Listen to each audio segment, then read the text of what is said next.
Salaamaaleykum Bargny, salaamaaleykum Sénégal, salaamaaleykum àdduna Pagana, salaamaaleykum Africa, salaamaaleykum am mbégte ak contentement di leen présenter seen émission Def Art Chef Boy Alba Malick KDS ñu am mbégte ak contentement di leen ko présenter bu baax tey ñu am suñu benn invité boo xamante ne ni c'est un gars exceptionnel, c'est un gars boo xamante ne ni xam naa ne sax waa Bargny duñ ko xam ne c'est un gars boo xamante ne ni mu ngi réaliser ay affaires yoo xamante ne ni fii au niveau de Bargny ay affaires yu graaw affaires yu cool, un gars calme, un gars boo xamante ne ni je peux pas le présenter de manière explicite xanaa moom rek mu ñëw wax rôle bi muy joué fii nii si Bargny xam mu ñëw wax aussi li muy def fii nii si Bargny réalisation yi muy def fii nii si Bargny un gars la boo xamante ne nii baay xanaa du ma def lu dul kóol ko parce que instant nii foog ma woo ko mu ñëw parce que mu bëgg ngeen xam ne yéen waa Bargny que ni fii am na si ñoo xamante ne nii ñu ngi si dans l'ombre di job am na si ñoo xamante ne nii ñu ngi si weti di job seen réalisation di feeñ mais yéen doo leen di gis gaa boobu dama koy woo mu ñëw ñu seq émission bi mu wax ñu li muy def mu wax ñu si li muy yëngu mu wax ñu ay réalisation let's go mu kóol gaal ama kóol ko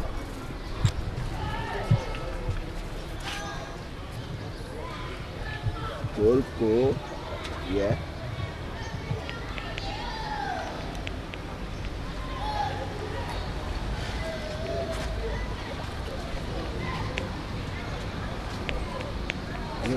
naka cool naka waari baay nice mais ay fan ni waaw maa ngi les plages publiques bi nii di la xaar nii baay ok waaw maa lay wér waaw dans quelques instants le gars va bientôt être sur les lieux mu teew ñu teg ay jàppason mu teew ñu waxtaan mu teew mu wax ñu moom mooy kan mu teew mu expliquer ñu ay réalisation mu teew gaa boobu noonu laa lay tegal nii gaa bi ampleur bi mu am au niveau de Bargny te gars yi xamuñu ko sax moo ma def kaa si yaa ngi comprendre.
My man Mems, how are you? Nice, cool. Naka waari ba? Shit. Yeah, waaw mais Bargny comme ni ñu ko waxee woon gars yi la na du man sax maa koy présenté. am na visage bi sax gars yi xamuñu ko. mais avant tout nga dal jàmm ñu coow xam nga jotaay xam nga expriment techniquement tactiquement même. naka bagage yi. naka yoon yi maa sonn bi ngay ñëw. maa sa koñ bi tooyul noonu. non xaw na tooy ak travaux terre yi moom. ça va quoi. ça marche quoi. en fait avant tout présenté wu ak gars yi di la seetaan tu vois. présentation boo xamante ne nii c'est toi. ok voilà comme ni nga ko waxee man maa ngi tudd Malick Faye je suis artiste graffeur portraitiste membre benn collectif bu ñu naan RBS Tout. en dehors de ça aussi je suis entrepreneur individuel xam nga damay liggéey si lépp lu dem si wàllu publicité en ligne quoi actuellement si loolu noonu lay door quoi. ok comme tu l'as si l'homme Malick yi sama turandoo la quoi. noonu la demee Elhadji Malick mais xam nga gars yi yaakaar nañu sama tur bi yàgg saa yi Alba la ñuy teg. mais dama bëgg aussi nga defal beneen présentation boo xamante ne nii c'est artistique bu ko defee ñu lay seetaan. ok ñu xam yow yaay kan artistiquement ak si lan ngay yëngu. ok comme ni ma ko waxee rek artistiquement man benn voilà artiste la boo xam ne nii dama spécialisé aussi tout ce qui est portrait maanaam si portrait yi la spécialisé wu. En dehors des portraits aussi maa ngi job si digital bi tout ce qui est illustration en dehors de ça aussi artiste graffeur là si benn collectif bu ñu naan RBS Crew presque depuis 2011 xam nga maa ngi si bagage yi. maa ngi si bagage yi. ok man su ma comprendre artiste nga en graphe. mooy gars yi di yokk pompe yi xamante ni. waaw exactement mun nañu wax graffiti quoi waa artiste graffeur. mais affaire bi nan la duggee genre. non mais loolu depuis temps booy la quoi bi ñu nekkee jamono CM bi ñuy def ay troisième foofu noonu la virus bi duggee parce que jamono boobu noonu xam nga voilà soit da ngay nekk si rap bi soit nga nekk ci hip hop bi quoi parce que loolu la gars yi doon dund mais bon man amoon naa talent artistique bi depuis temps booy maa ngi woon école primaire KCP yi jot naa ko dóor xam nga maa ngi def virus artistique boobu noonu ba ay 2006 2007 laa commencé jamonoy hip hop feeling. ok si laa commencé gis graffiti xam na lii am na si town bi quoi. ok comprendre léegi ñuy évoluer. moom ma focus si jàng bi ba am sama bac bi ma amee sama bac nag ba commencé dugg town. si laa commencé dem commencé frek gars yi xamante ne docteur moom moo njëkk a commencé affaire yi fii affaire ay DP2 affaire yooyu noonu. bi ma demee ba def connaissance ak moom si laa commencé nag di pratiquer carrément à partir de 2011 ba tey jii nii. ok donc su ma la déggee affaire bi passion la si yow yaa ko suivi wala. c'est don bu nekk si yow. benn don la mais bon xam nga don rek du yem quoi yow da nga am don mais don boobu rek ça suffit pas quoi foog nga def liggéey bi nga xam ne moo nekk si ginnaaw pour mu permettre la yow nga àgg fenn fi quoi. ok léegi pourquoi tu as choisi graphe te demoo def rap comme ni nga ko waxee wala nga def technicien. non loolu la ñëpp def naa ko parce que temps booy moom yàlla may na ma man sama koñ xam nga gars yi xawoon nañu am culture boobu noonu. bu dee break am na ñoo xam ne nii jot nañu ma xam si break bu dee rap tamit xam nga jot naa fi yeeg concert xam nga boo xam ne nii live la. nga mënoo quoi nga. waaw mooy dernier concert bi am si maison bi avant ñu koy toj. boobu noonu ñun ñooy dernier groupe bu yéegoon quoi parce que boo fàttali ko xam nga gars yi dañu doon kaañ sax parce que ñun ñoo doon way wala boog affaire yooyu. jamono 2009 la woon ok wala boog yooyu moo tax nga bàyyi quoi. non parce que après xam nga rap dafa laaj. saa à chaque fois nga siy faay texte.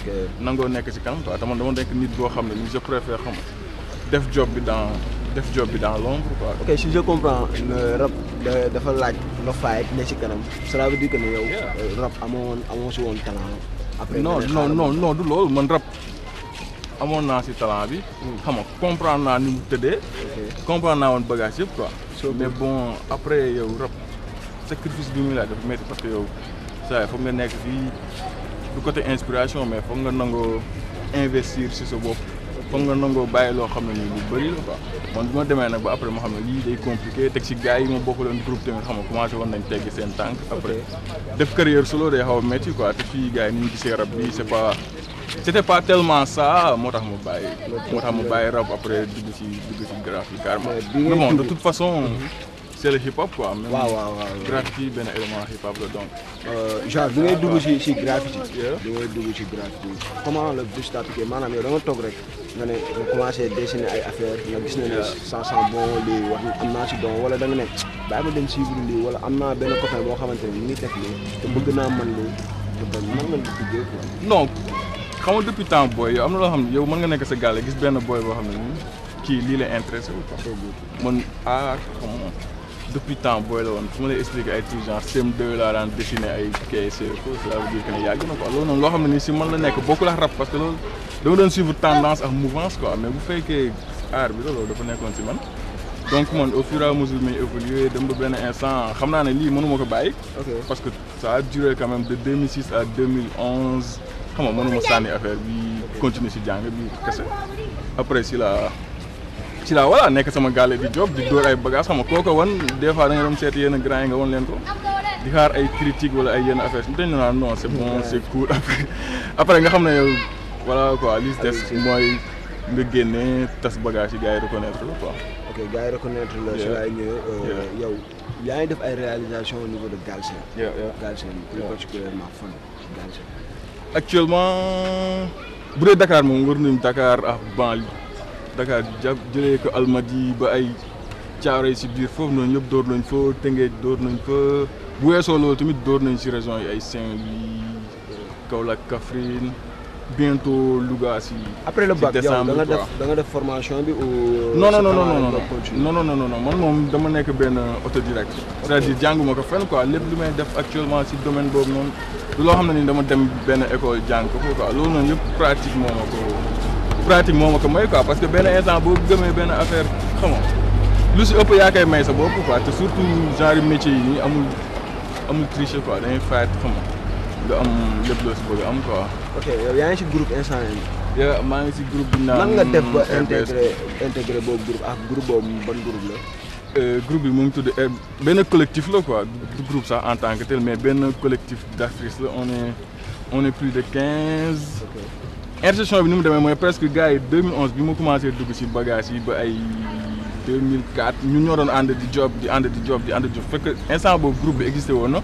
donc bi ñu ñëwee ba 2014 fekk ñu dem benn tournée à Saint-Louis bi ñu ñibbisee après ñu enchaîné job quelques bagages gars yi proposé moom intégré groupe bi après si la. ok yow gars yi ñoo woo wala yow yaa dem intégré groupe bi. non gars yi ñoo ma invité na ma voilà comme yow ñoo ngi job fan temps yi yëpp xam nga jot na nga bokk si. gars yi ni ñu def ba xam ne non mais mooy li ma la wax gars yi dañu xam lu baax quoi yow booy def lu baax nii xam nga surtout ak internet bi actuellement yematul si bar ni rek quoi internet bi xam nga dañuy def benn affaire sa biir nekk xam nga après nga photo ko def say retouches dugal ko si internet bi génn ak benn gaañ bu nekk Chine daf koy gis quoi.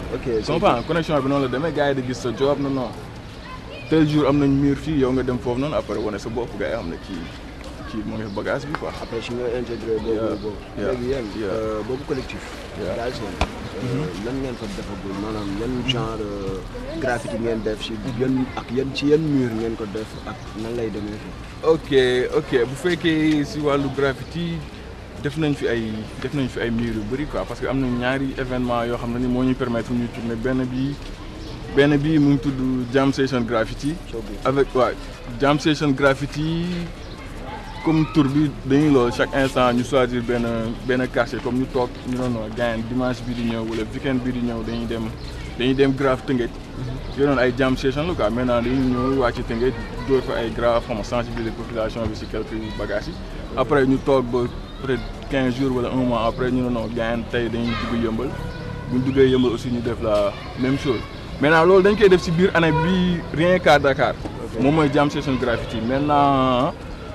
fin d'année bi nag ñu ne léegi dañuy décentraliser affaire yi waaw yóbbu ko ci région yi ci lañ teg benn festival bu ñu naan Last World Tour maintenant Last World Tour boobu moo ñu permettre ñu dugg ci région yi di grave en même temps quoi. ok moi je vois que ni yéen boo leen di graffiti ay mur public ngeen di. waaw lan ngeen di def ak autorité yi wala yan fois ngeen di jaar pour am accès ci mur yooyu da ngeen di laqatu ni.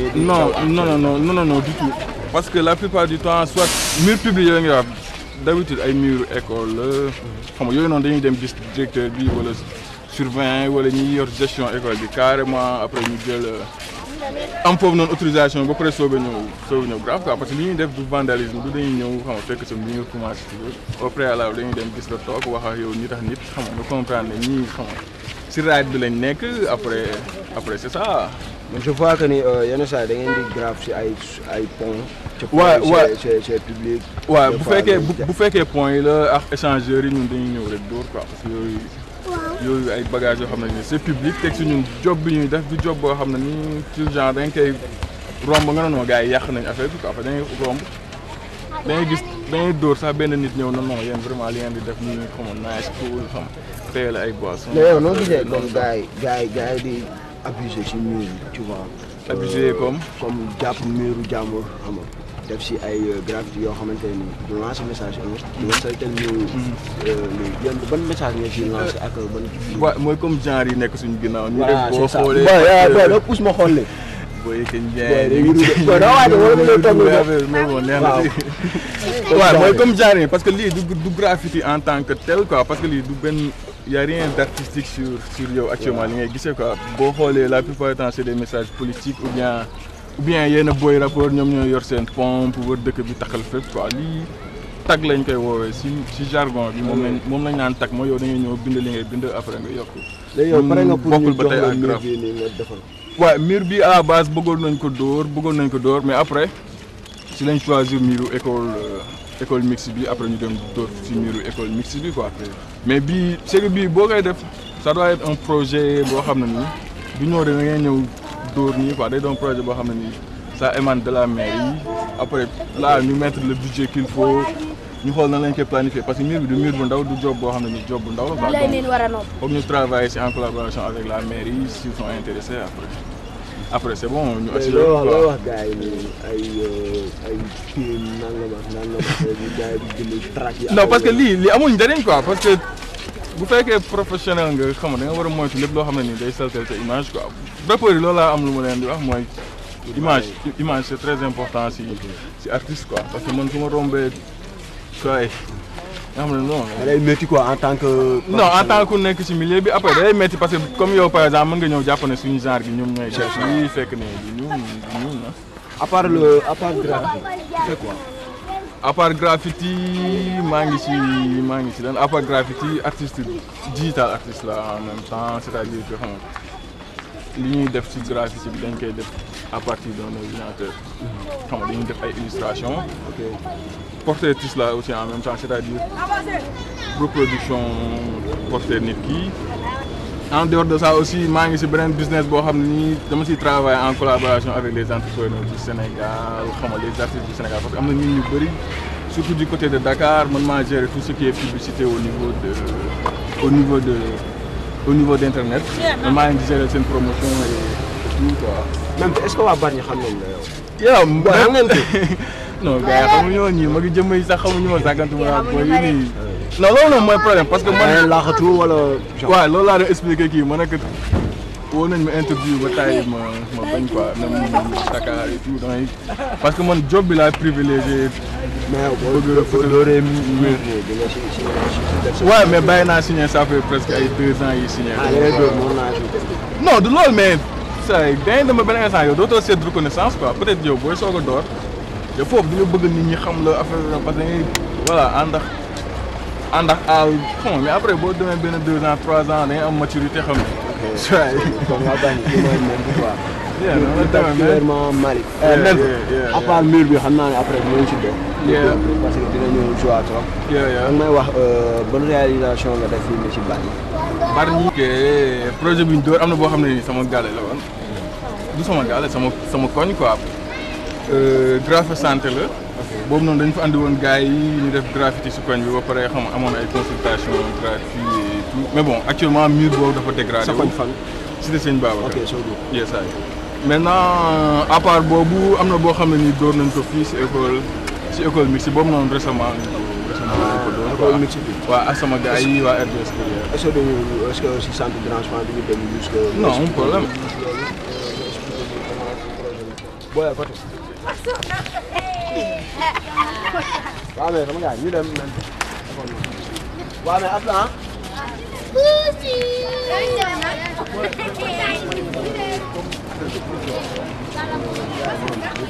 fekkee da ngeen koy dóor genre da ngeen di teg thème bi ngeen débat si wala. exactement noonu la parce que bu ñu amee benn mur par exemple dañ naan thème bi si lii lay tourné.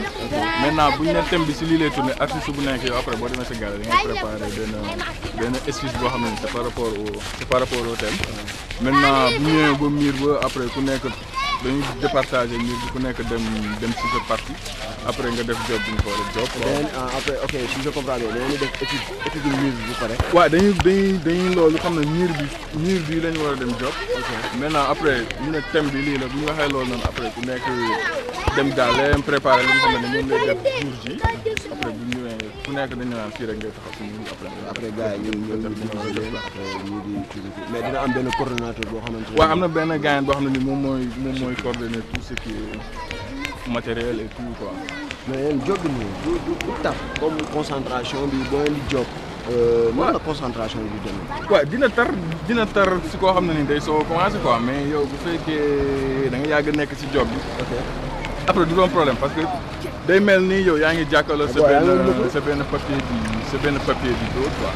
da ngay gis ni gars yi mais bon dañuy mel ni ku nekk jàkkaarloo papier bi c'est assez facile xam ok comme ni nga ko waxee sama gars yi fanaanal affaire bi dóor ko si feu dañ koy dóor si feu après da ngay yor sa feu xam nga mur bi nekk ci kanam li nga def si feu bi rek ngay répété si concentration bi nan lay demee maanaam genre ñii dañuy teg seen i sound déglu waaw am na ñoo xam ne dañuy teg seen i sound comme na benn dafa wax moom à chaque fois la plupart à chaque fois bu ñuy job pour ñu takk seen casque dugal seen son xam loolu noonu moo di may concentration en motivation man sama genre gii man du ma takk son du ma takk dara quoi. yow mën nga concentré mooy genre da ngay jël si esprit yëpp nga def ko si non da ngay ñëw sa esprit bépp day nekk si bagage bi quoi yow après da ngay mel ni yow dañ la posséder en fait parce que yow da ngay concentré wu tellement si bagage bi parce que passion la yow da ngay boo xasee ba nekk en action dootoo comme par exemple booy yi nii après da nga koy tàmm quoi mën nga ñëw jàkkaarloo miir benn 10 booy nekk si ginnaaw xam nga boo arrière dal seen kaw mais du changer dara si li nga war a job quoi. mais comme tey jii benn booy nii bu ñëwee nii te concentré la totalement ba nga perte de vue perte de lii nan ngay retrouver waatee si lii. non après da ngay arrière boo arrière après xam nga ay artistes lañ bu fekkee yow da ngay dem ba benn instant œuvre bi xaw na raw wala am nga yenn déconcentration yii yow da ngay arrière xoolaat œuvre bi jël sa temps wala nga dem toog noppalu si kër bi après ba sa.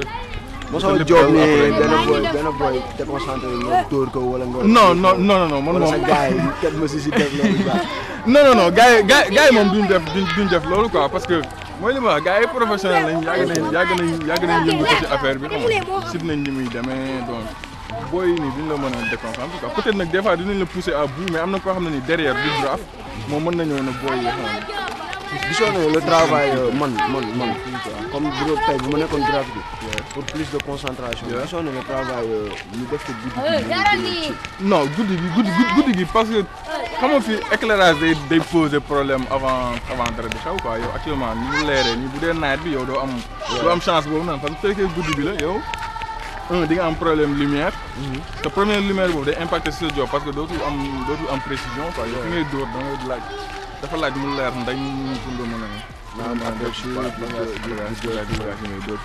message yi ngeen di lancé. comme tey jii nii ay paa yenn paa yi. dañu gis ne seen police dafa artistique trop. comme yenn paa yi di romb wala yenn maire xam nga duñu am aperçu. ñun jeunes yi rek ñooy xam ne. lii la bëggoon dina quoi. ok léegi yéen est-ce que yéen a ngi sóor mag yi. ci genre yooyu. waaw mag ñi même bu dul mag ñi sax am na ay jeunes yoo xam ne ni duñu mën a percevoir message mais la plupart du temps.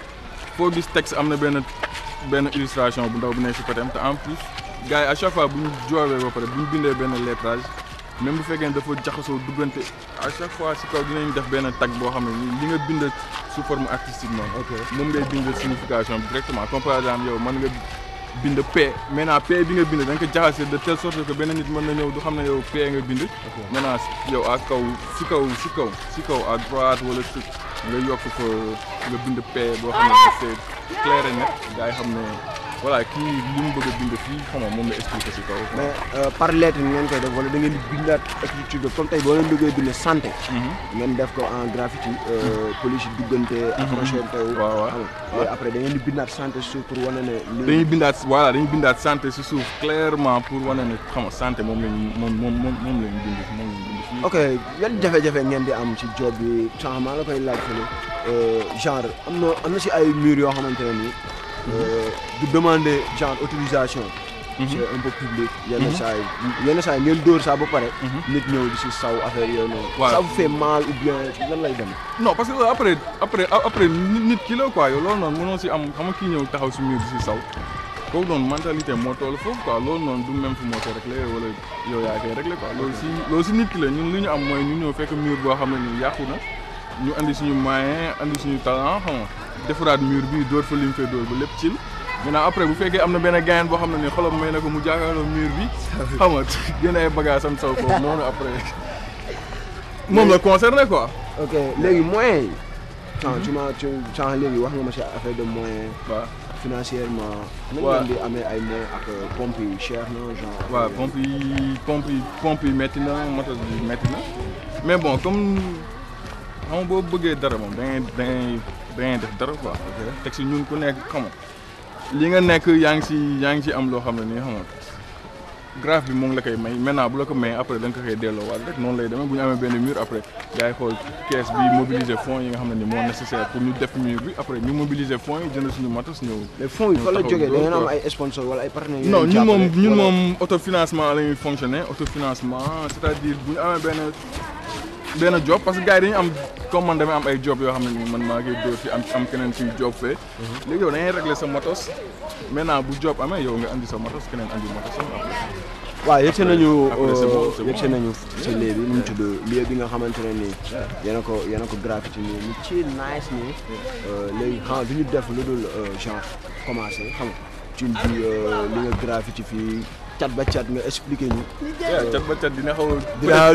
léegi peut-être dañu koy defal peut-être globalement. gars yi jël mur bi globalement après ñu expliqué parce que idée bi c'était truc genre pour gars yi def ndànk si internet bi. ok thème boobu noonu moom la ñu. waaw parce que maa ngi gis ay WhatsApp si bët yi. waaw yaa ngi doon gis ay WhatsApp affaire yooyu noonu parce que idée bi c'était ça.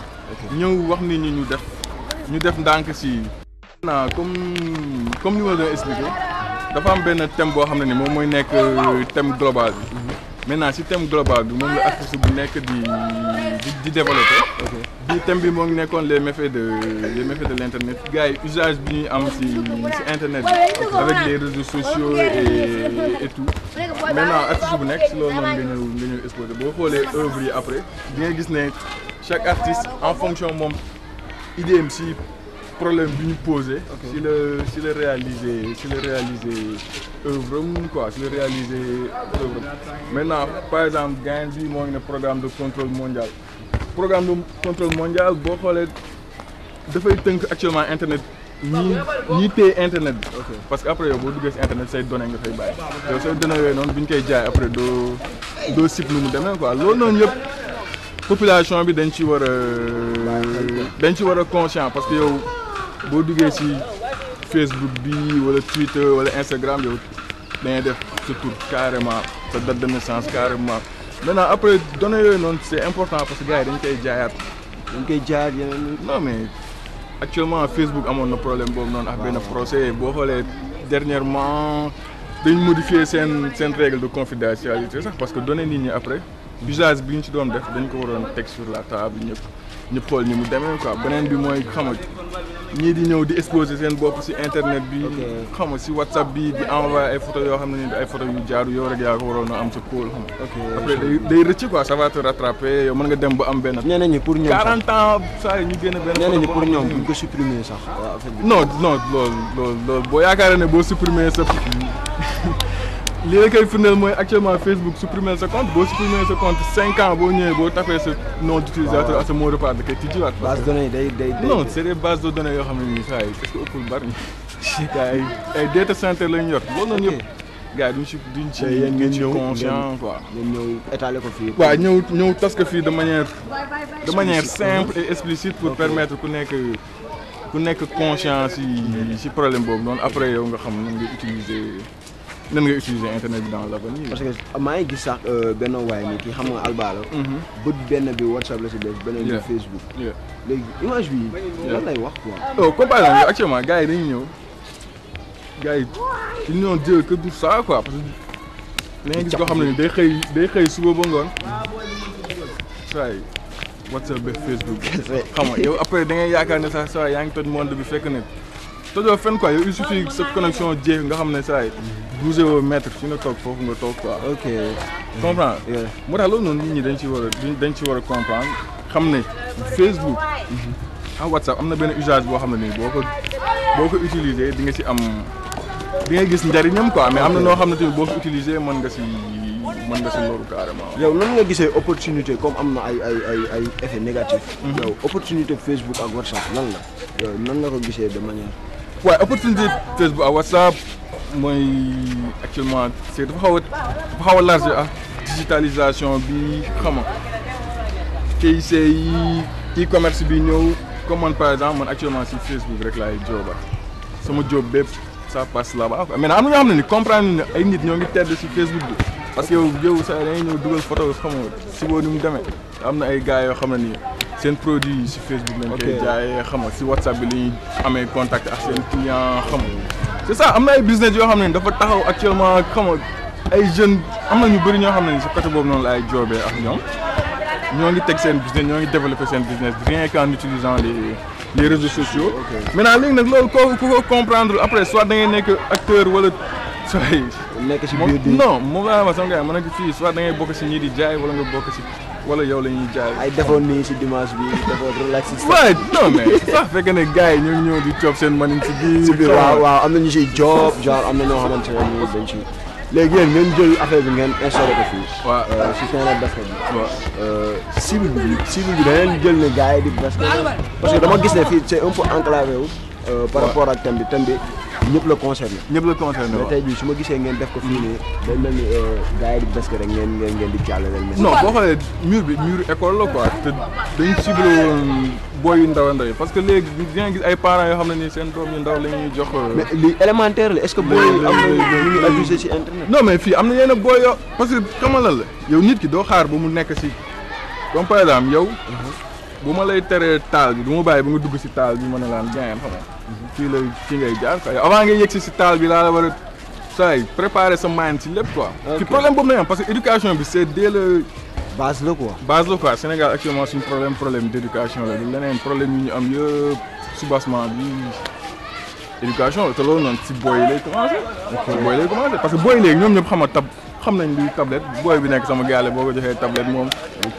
nekkul sans jardin mais day dugg fi mu bëgg dugg YouTube tapé li muy tapé. ok comment donc kooku boo amee chance yow ñëw ba si moom nga ne ko voilà faut faire attention moom bu màggee xam nga après moo la. léegi même lan ngay wax Bargny avant que sax ngay tàggatoo genre. job bi. ak sa famille nan la demee gars yi comme gëj a gisante bi namante bi affaire yooyu noonu. ak sama famille comment ça se passe waaw ak bi ngay door a débuté genre. boo daan graffiti ñu ne naan non bàyyi lii xam nga parents yi moom dañuy. waaw au début c'est normal parce que parents yi ñoom dañ lay kii lay séntu quoi maintenant yow xamul da ngay avancer boo avancer buñ gisee ne yow li ngay def am nga si jom am nga si fulla teg si di gis rendement bi après c'est bon dañuy approuver xam nga ñoom sax ñoo lay ñaanal quoi parce que mbir moo nekk rek boo si caaxaanul après ku la si fekk da la si jàppale. ok yan opportunité la leen métier bi jox am na xaalis genre. métier bi moom jox nañu bu baax. waaw jox nañu ça se voit quoi instant yii. waaw parce que man bi ma lay use. man xamuma la quoi. mais bi sama benn copain Pape Sidi ma koy saluer de passage. si dëgg si seen baabu bi ma lay use boobu même fa amoo yaram yaa ngi woon tuuti. waaw alhamdulilah parce que affaire bi fay ko. affaire moom sincèrement am na loo siy gagné li même bu dul dara sax même bu dul li nga siy gagné sax mais bon service bi ngay rendre sa localité côté social bi boo xoolee gars yi loolu noonu sax moo leen gën a motiver que xaalis bi nga si am parce que xaalis bi da nga koy am après nga dundee ko coob ko xam nga investir ko après ça passe quoi maintenant yow léegi li ngay bàyyi génération bi di ñëw loolu noonu la gars yi war a bàyyi xel quoi impact bi ngay am si société bi loolu noonu c'est très important parce que après loolu mooy des quoi impact bi nga am si société bi yow boo fi jóge woon tey jii nii loolu noonu da ngay bàyyi si réew. ok en parlant d'impact léegi yow pare nga pour former ay boy yoo xamante ne nii lii lañ bëgg a def wala yaa ngi former ay boy yoo xamante ne nii. waaw am na ay boy yu bëri yoo xam ne nii dañ may contacter en ce sens tout genre pour ñu def formation xam nga pour jàngaleen affaire bi mais bon ñun dafa am ay formation yoo xam ne moom lañ nekk ñoom si brainstorming actuellement pour xool nan lañ koy tegee ba nga xam ne ni booy yi ñuy contacter à travers les réseaux sociaux yëpp ñoom dinañ leen mën a initier si affaire bi bu dul loolu ici à Bargny Sidi mi ngay wax daan na ñëw gaale mu koy expliquer am na beneen copain boo xam ne moom tamit daan na ñëw ma di ko expliquer bagage bi muy demee après c'est ça quoi day jël temps des fois booy yi malchance boobu la ñu am parce que patience bi mu laaj ñoom duñ ko am quoi ni nga yaakaar ne ça da ngay ñëw rek cëpp après affaire bi tàkk. ok rafet na même dernier mot à part ma lay libéré.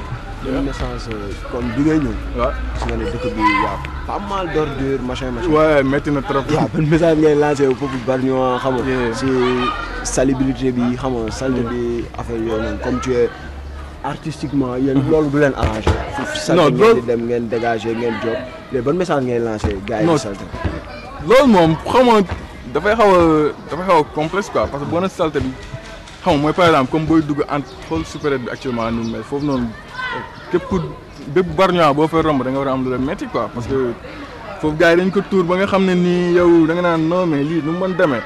mais bon dafay xaw a complexe parce que foog nga analyser ko nit ñi la moo tax ñuy tuur foofu noonu faut aller au delà de ça quoi. parce que boo ñëwee da nga ne non nit ñi dañuy këpp fii nii bàyyi leen fi ngeen di këpp mais après mairie bi da si am impact population bi dañ si am impact quoi parce que nit yi boo nekk bul tuur fii foog nga lijjantil ko fa lay tuur.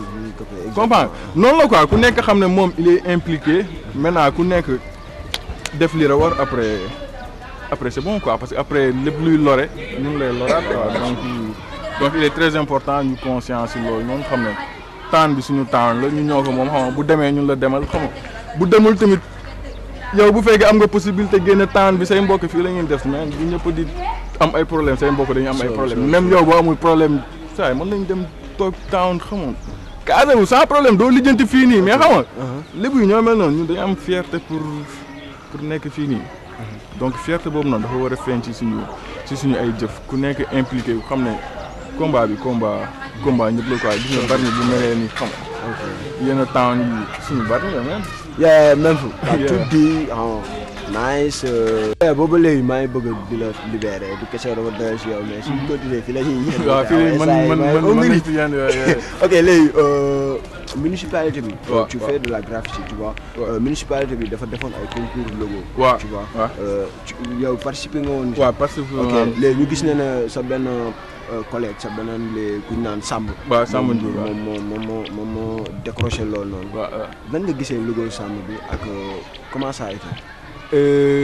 fonctionnement bi ni mu demee mooy gars yi dañu defoon benn appel à candidature tout genre dañu bëgg logo mairie bi xam nga maintenant après si noonu ku nekk def si benn logo après nga envoyé ko mairie bi ñoom ñu def sélection léegi bu ñu defee sélection logo boobu noonu moom la ñu maintenir maintenant si sélection bi logo Samb moom la ñu sélectionné woon moom la waa mairie bi sélectionné maintenant bi ñu ko sélectionné Samb il avait fait ça sur papier moom sur papier la ko defoon en noir et blanc maintenant en noir et blanc sur papier doo ko mën a utiliser si sa support de communication yëpp après si la ma mairie bi contacté par rapport à ça moo war a retracer logo Samb bi après si la retracer logo Samb bi mettre les couleurs et tout quoi noonu la bagage bi daal. yow yaa marié couleur yi. waaye coloration bi laa ajouté retracé quoi parce que mooy li ma la wax moom sur papier la ko def man dama ko numériser juste quoi. ok yow yaa ko retracé charte graphique bi si Samb la jógee wala si. non charte graphique bi jógewul si Samb charte graphique bi waa mairie bi ñoom ñoo wax lan lañ bëgg après ñu jot loolu noonu quoi mais ñoom seen côté doon nañu joobax Samb ci logo bi noonu lañ koy modifier tout quoi après bi ñu gisee Samb validé waa mairie validé après. ok kon mën naa wax ne travail duo la quoi yow ak Samb léegi lan ngay wax Samb ci travail bi mu def noonu. yeah Samb sama grand la quoi moom xam nga à chaque fois bu ñu tasee day show love day show respect man tamit loolu noonu laa koy delloo quoi parce que ñoom ñoo ñu jiitu si affaire bi teg si xam nga voilà rapport yu ci la ñuy seq moom quoi à chaque fois fu ñu romb mën nañu taxaw xam nga plus de 10 minutes 15 minutes expliquer des fois daf may kóol xam nga mooy loolu benn grand bu baax la man maa ngi koy. ok deux traits de passage quoi. ok so good Samb Ndour. moom sax damay jox ay cours si affaire de couleur. yeah deux traits dama bëgg nga briefing ma logo bi deux traits pour waa Bargny ñu xam. non logo bi actuellement peut-être ma yor logo bi nii. mais loolu noonu sax Samb moo la ko mën a expliquer. parce que moom moo def tout ce qui est. conception et tout Samb moo ko def. man j'ai juste ajouté les couleurs et numériser la chose quoi maintenant moom moo def concept comme par exemple non damay dessiner garab bi damay dessiner benn gaal bu nekk maintenant moom moo la mën a expliquer loolu moo tax mu dem loolu peut-être bu nga ko invité moom dina expliquer logo bi nan la demee côté boobu noonu quoi day xaw a compliqué pour mën a expliquer ko bu jàmm. ok même fu Malick ok Trondo. yesaay même fu dama lay bàyyi nga tàggatoo xam nga instant yii nii moom. non naaj bi moom mooy jaay presque. bàyyi nga tàggatoo. waaw man moom xam nga voilà maa ngi dama leen di remercier si invitation bi sama copain xam nga call na ma mettre ma la pression na ma non mënoon. paraît-il que da doon daw réseaux sociaux yi. non parce que man moom voilà dama bëgg à chaque fois nekk à long am na interview yu bëri yoo xam ne nii dama koy daw dañ may contacter à chaque fois pour interview mais dem naa non soxla ma interview quoi mais bon lii comme Bargny la fii la dëkk xam nga sama benn copain boo xam ne nii ami d'enfance la moo ma ko proposé donc man bañ da ngay ñëw def da ngay ñëw def émission man tamit après ma dugg ci internet bi def ay recherche par rapport à l'émission xam nga gis yéen tamit liggéey bi ngeen di def et j'approuve quoi lii lañ soxla ku nekk yow sa côté bi nga nekk nga fayet xam nga fexe mu jëm kanam bu avancé sama côté avancé sa côté avancé si côté keneen dañuy jéeg saay xool fekk ne temps bi yëpp moo avancé quoi.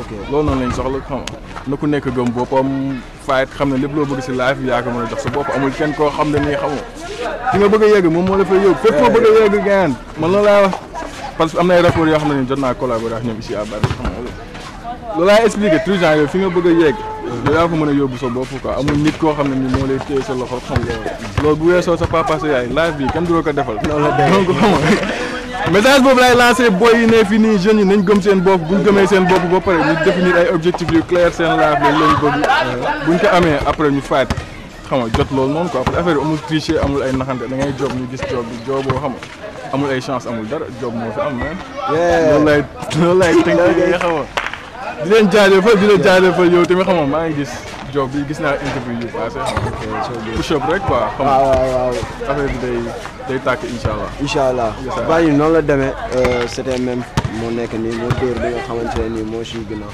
moo nekkoon dans l'ombre di job moo job tam cité seen Babacar xam nga ko dugg si page Facebook am aussi di nga gis bu baax a baax li muy liggéey mu am benn impact bu baax bu muy def Galsen xam nga moo nekk nii tey jii nii lu xati ko woon xam nga jëm ko andi fii nii xam nga mu tegal ñu ay vibes mu tegal ñu lépp li nga xamante ne nii mu ngi koy job au niveau de Galsen comme ni ngeen ko xamee doomu Bargny la dëkk moo liggéey bu yaañu bi xam nga ñu def lu dul libéré ko mu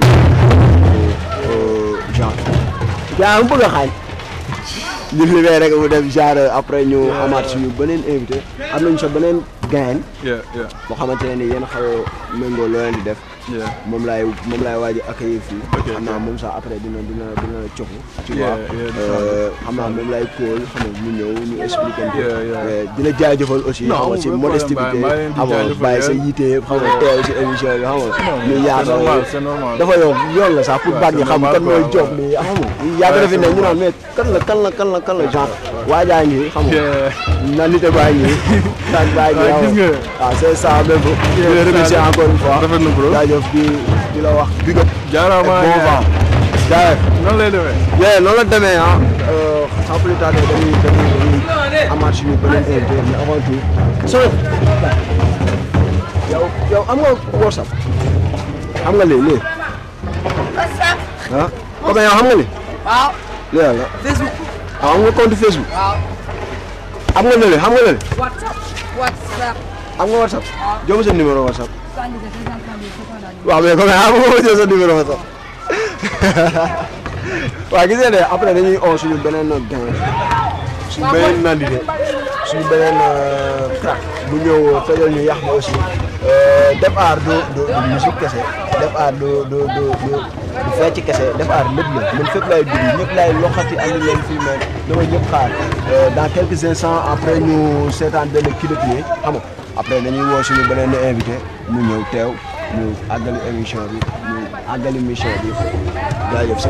ama ndaw tengo yow la fi jaañ bàyyi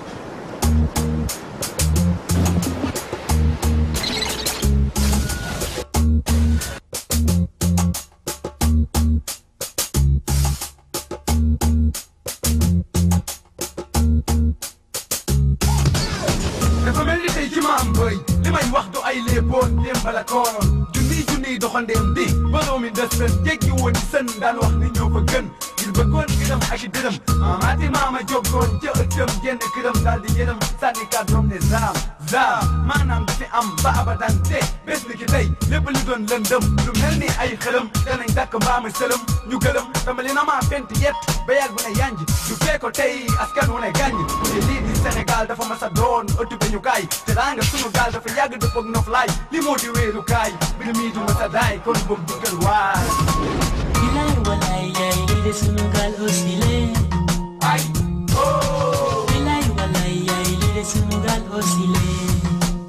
Vous étiez dans quelle armée? Dans la première armée française. C'est la France qui m'a amené, la France est libre. Donc je retourne.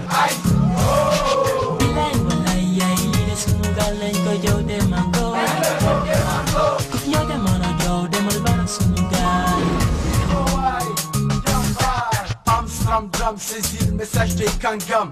Descendant du Bourbe Jolof, on est loin des âmes damnées. Savoure nos rythmes africains. Le Nord habile le Goumbé, ça fait du bien, c'est sacré. Souda les abusés, du très fond des bois sacrés. Accroupi en frais talibé. On y est voilà des années pour atteindre l'ataraxie. Dans le hip-hop, notre dos s'est campé. Et depuis on a rampé, cranté. Mouillé la chemise, la trempé. Tout ce qui est facile est faux, grand-père disait. Alors mon frère reste cool et sois fier. Comme le sont les plus d'Alcéné.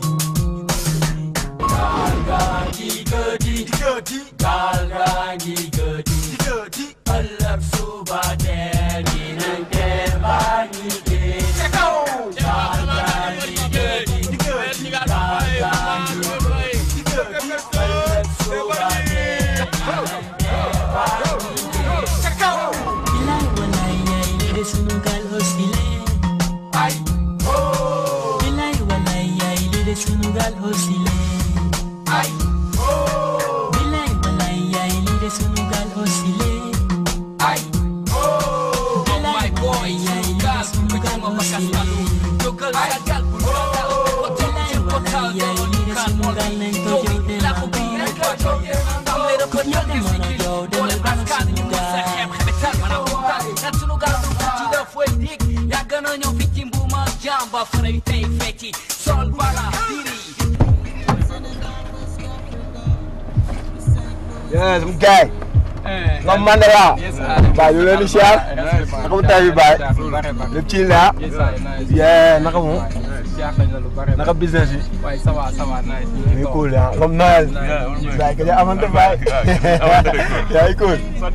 Mandela l'artiste. Bon, mais copain, siyaar naa la Alba. Naka yoon yi ma amulay xat-xat. Non, amuñu xat-xat. Ça va nice. Cool bu baax. Benn problème. Ay kon de baay. Nani dem. Waa gis nga waaye daf ñuy bégal.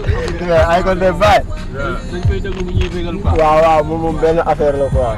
Mais naka mission yi. Waaw si comment au calme ni.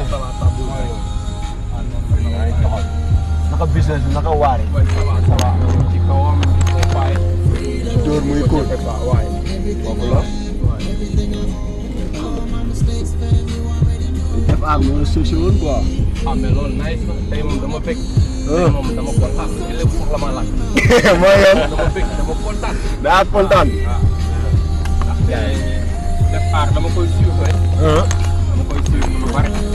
Ok. Seetaan naa ay éléments ci internet. Wàññil ma loolu ay kon bi. Donc seetaan naa ay affaires ci internet bi donc ak ci kii bi. Ok. Mais quand même vraiment j'aime bien donc émission bi neex na trop bëgg naa ko donc li tax ma bëgg ko mooy que dafa naturel. Et aussi day def affiche pour les artistes. Ok. Donc te ñun aussi lépp loo xam ne day dundal art. wala culture en général rek ñun daf ñuy neex. donc dañ ciy dem ba jeex takk rawatina loo xam ne fii la soxe ko muy suñu dëkk di Bargny. ndax ñun lu ñu am Bargny la lu ñu xam Bargny la donc tey moom la ñuy tiituroo mooy suñu sac. waaw moom la ñuy repousser comme ni nga ko waxee rek.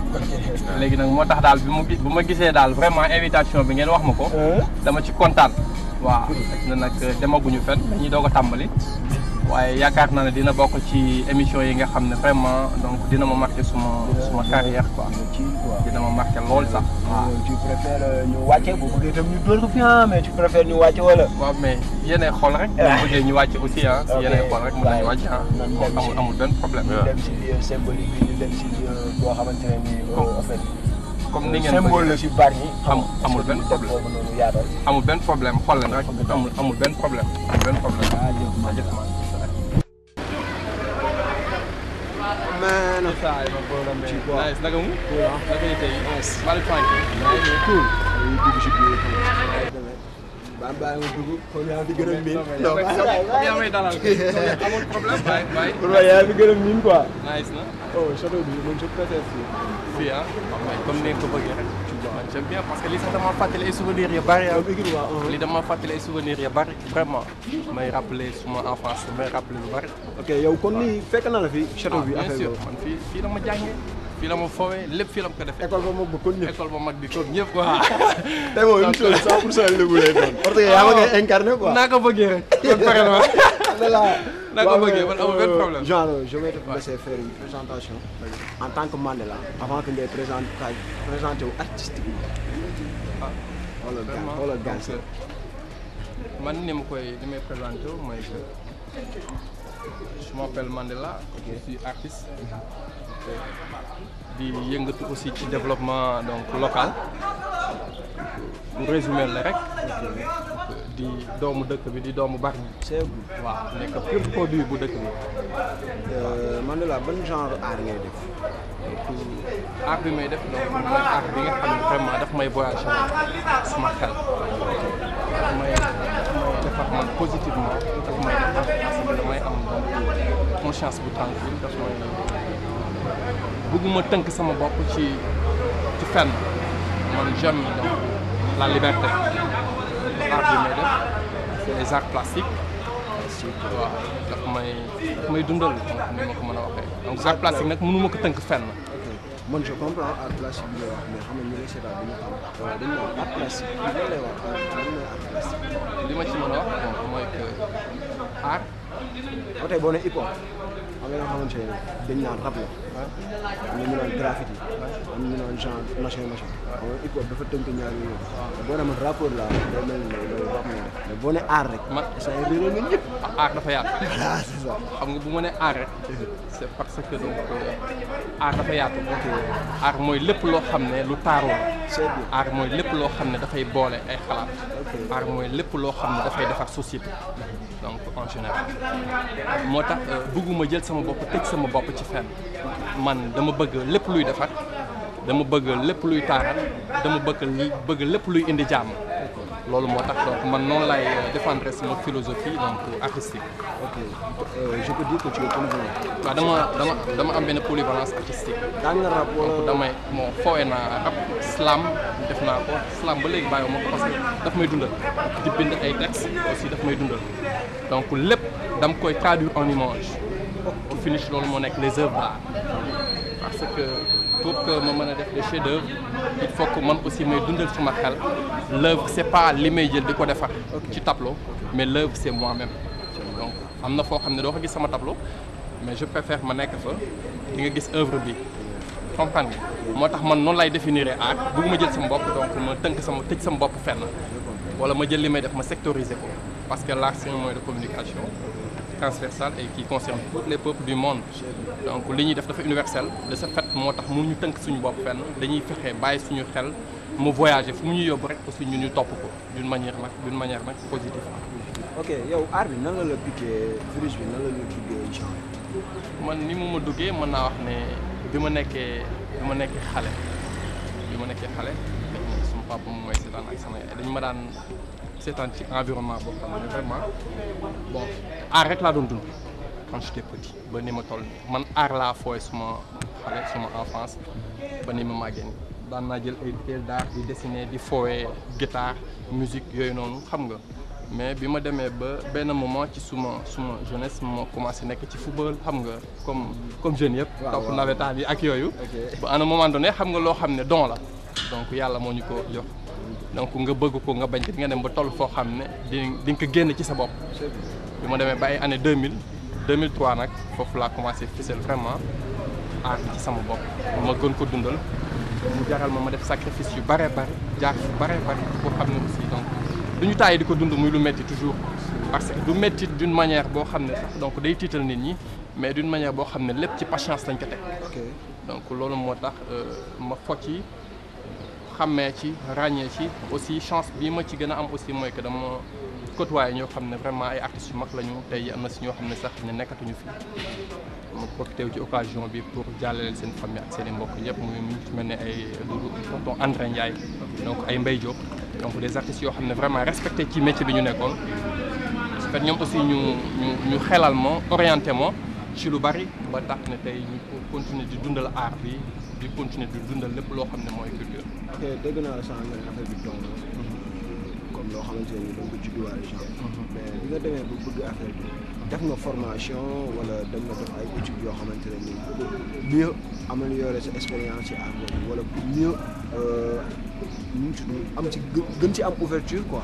dëgg la effectivement loolu am na bu ñu demee ba toll fenn fi ma toll fenn fi suma carrière donc ma xam ne li may def nii vraiment nekkatul loo xam ne donc dama war a continuer di dund ci monde amateurisme donc dem naa donc ma dem étudier ji ma dem jàngi ji ko étudier art donc dem aussi def ay formation ba pare aussi du ma sàkku du ma tàyyi aussi di sàkku aussi xam-xam ci képp koo xam ne mën na dundal man di may def parce que man free man ni ma ko sentiree tey bu ma gisee ne Alba am na lu ma mën a yokk damay daw jëli ko ci moom daf may jaral lu nekk pour que ma dem côtoyer Alba donc mu am lu mu def ci man noonu laay dundalee art bi aussi boole ko di partager ak génération yi ñëw comme ni ko mag ñi doon partager ak ñun parce que damay naan toujours art partage la man damay partager toujours le peu que j'ai ci expérience donc damay partager toujours vraiment donc suma ay idées même projet sax balaa ma koy def damay toog waxtaan ci ak les personnes qu'il faut donc ñu coacher ma si jàppale ma ci orienté ma ci bon ba nga xam ne dinañ ko mën a taxawal d'une manière où xëy na Mandela ngay gis ci kanam mais li nekk ci gannaaw donc équipe la te ñooñu aussi mënu ma taay toujours fu ma toog donc di leen gërëm di leen remercier di wax que c'est lépp ñoom la. dañuy ñëw pas à pas ak ñu la sonné bi yow affaire bi don la comme ni nga ko waxee sax bi nga defee formation bi ba nga génn ñu gën a am expérience bi nga comparé affaire bi don bi ak formation bi léegi affaire bi fan la ñuy yóbbu nga ne lii kat yéex naa ko def wala bii kat je l'ai fait ak lan ngay wax ñi nga xamante ne nii am nañu don ba pare toog au calme nii di liggéey seen don ñu ci am jikko waat wala affaire yooyu. dëgg la ni ma koy waxee mooy tey jii léeg-léeg yàlla cëre la benn affaire mu nekk ci yow bon loolu aussi loo ko bëgg ak lu mu nekk ci yow donc boo ko dundalul du dund dafa mel ni garab bi boo ko arrosé wul donc bul ci yaakaar tey mu am meññeef ba nga mën ci góob donc il faut que nga arrosé ko reen yi tooy ba mën a créer ba tige bi mën a màgg ba nga xam ne après dina meññ ba yow foo ko xoolee yow da nga koy bëgg boo ci gisee ker sax xëj na ker gi dina la jariñ donc noonu la art mel donc léeg-léeg bu nekkee ci yow c'est un don la boo xam ne mais nourri par les ambitions bon il faut être ambitieux pour que nga mën a dundal sa art du yomb nag ci suñu ay société xëj na loolu sax commencé na fi jiyee parce que tàmm naa di ko wax ñun ñu ngi au 21e siècle donc dafa am benn art bu fi nekk muy art contemporain boo xam ne fi lañ ko fekk bi n'empêche ñun dañu moderniser art dina am loo xam ne fi lañ koy jëlee boole ko ak ñun li ñu yor donc ñu continuer def art parce que jamono bi dafa avancé art dafa ànd léegi ak technologie art dafa avancé donc d'une manière où tey bu njëkkoon mag ñi bu ñu daan def art dañu amoon problème pour que mën a exposer seen talent au niveau mondial pour mën a exporter seen ay œuvres d'art pour mën a exporter seen savoir de ce fait ba nga xam ne ñii li ñuy def adduna bi yëpp mën nañ ci gis seen bopp parce que boobu technologie bi avancé wul mais contrairement ak ñun suñu génération parce que léegi ñun dañuy def art Mandela mën na toog nekk ci galerie def art créer ay œuvres léegi nii balaa mu koy exposer sax ci centre wala feneen donc ma exposé ko sur internet donc mën naa ci am ay partenaires mën naa ci am donc ñoo xam ne mën nañ ma def ay propositions lu ci mel ne exposition ak yeneen affaire nga gis ni ngay écouler sa œuvre rapidement ni nga ciy amee clientèle ni nga ciy amee partenariat taf lépp à travers nouvelle technologie bi moo tax art bi léegi dafa wuute ak art bu njëkk donc am na loo xam ne fële lañ koy jëlee ci mag ñi waaye am na loo xam ne ñun aussi ñooy jël yokk ko ci. mais est-ce que exposition bi ci internet bi. ba tey ñuy jël œuvre bi créativité Mandela ñu bàyyi ba Mandela créé exposé ko ci internet ñu téléchargé boobu image teg ko defaraat ko reproduire ko xaw ko moderniser tuuti mais base bi Mandela tu vois après ñu dindi signature yow di si tedd loolu Mandela ça te fait mal ak est-ce que du wàññi allure bi genre est-ce que du la décourager genre ci job bi. Parfois ça fait mal donc léeg-léeg nit jël sa œuvre reproduire ko sans sa autorisation donc mais aussi nit li may wax toujours mooy li nga nekk ci muy sa métier aussi na nga fexe ba xam lan la yoon may ak lan la yoon may am na loo xam ne man maa ko moomal sama bopp man mën naa ko partagé kaw mais lii yoon moom mën na ko jëlal ko léeg-léeg nit jël sa œuvre produire ko. mais yow di nga gis œuvre boobu kon tey loolu mosula dal nit jël sa œuvre reproduire ko. dal na ma nga xam ne lii sa œuvre de reproduire. waaw dal na ma. gis naa nit ñi sàcc suma œuvre gis naa nit reproduire sama après da nga ko œuvre bàyyi. exploité nañ ma aussi ci sama œuvre donc loolu servi na ma d'expérience loolu tey jii xëj na bokk na ci li ma gën a motiver ci li may def parce que mooy li ma la wax léegi nii loolu bokk na ci li ma gën a motiver ci li may def ndaxte xëj na loolu bu amul woon doo mën a gis faille métier bi parce que métier boo gis am nañu koy ci li ma donc li may wax toujours rek mooy que am na lu ñu naan nee nañ roy du nduru ak pire roy du nduru ak pire am na loo xam ne yow la Alba lu ma ko jël ci yow la bu ñu ko xoolee ci yow mënuñu ko xool ba gis ko ci man fex yaa ngi taxaw ndax tey nit mën na la photo mais du ñu teg photo ba teg Alba ñu gis ne am na lu mën a nekk ci photo ci newul ci Alba donc photo bi populaire. mais est-ce que gisoo ne affaire boobu yooyu yéen mën ngeen ko arrêter. comme vous êtes des artistes professionnels je crois que ne. am ngeen carte BSDA. vous êtes les nu tudd valable ci yëpp. tey jii nii kon affaire boobu mën ngeen ko arrêter genre boo leen gisee ne que ne lii seen production. ñu defaraat ngeen def benn plainte wala ngeen arrêter loolu parce que waaye jooju mu arrêter ko mais ci boo leen koy bàyyi mu di ko reproduire est-ce que moom tamit du toog di xaar rek di xaar Mandela génn rek mu reproduire ko est-ce que doo leen ko arrêter. waaw am na si ñoo xam ne aussi vraiment donc ñu ngi ciy béy seen waar ma ciy lancé wàlle message par rapport ak ñi nga xam ne ñoom lañ dénk loolu muy waa SODAV. ok waa SODAV ñoom aussi ñu jël ci seen ay matuwaay ba nga xam te ni si vraiment dina tax ak art bi fii mën a nekk industrie nit ñi artistes yi mën ci gis seen bopp mën a fay seen ay travaux ak yooyu noonu gars yi mën a gis seen bopp ci li ñuy def parce que mooy li ma wax léegi nii art dafa avancé dafa dox parce que nii jamono doxee métier yëpp a dox ci àdduna lépp dafa ànd ak technologie parce que ñu ngi ci 21e siècle am na loo xamante ne tey jii boo koy def ci man di ko def ci man toujours yow boo demee ba ci sa bopp yow nga toog war nga xam ne li ngay def loo xam ne lu baax la ci yow wala lu dëgg la ci yow donc tey ñun aussi fañ ko mën a jooytoo dinañ dem jooytu ji ko mais n'empêche am na loo xam ne mën nañu ko sàcc ci nit ki mais mënuñu ko arraché mukk ci moom tey ji lu ñu sàcc Alba tey am na loo xam ne yàlla def na ko ci moom géej la ci moom du ma sa jeex te art c'est toujours comme ça li ngay génne nii tey suba nga toog nga defe ñëwaat xalaat yàlla am na leneen lu mu lay jox donc loolu moo tax artiste dafa war a taxawal toujours donc pour société bi war a taxawal pour boppam. ok ñu ngi si affaire Kébémer ma fàttali leen ne ki ma invité fii tey kenn nit la mais artistiquement dafa regroupé lépp dañuy yem si art de manière graphique genre yaa ngi def ay festival yaa ngi def ay exposition Bargny fii wala gars yi maa ngi def ay exposition. comment ça se passe exposition léeg-léeg ma liggéey sur thème comme bi ma mujjee liggéey yàgg léeg-léeg ma liggéey si thème d'ailleurs sax maa ngi préparé exposition léeg-léeg ma liggéey si ay thèmes yoo xam ne vraiment c'est universel. mooy li ma wax léegi bëgguma tënk sama bopp ci toujours li may def bon ci département bi la war a yem li may def Sénégal la war a yem parce que li may def dafa universel.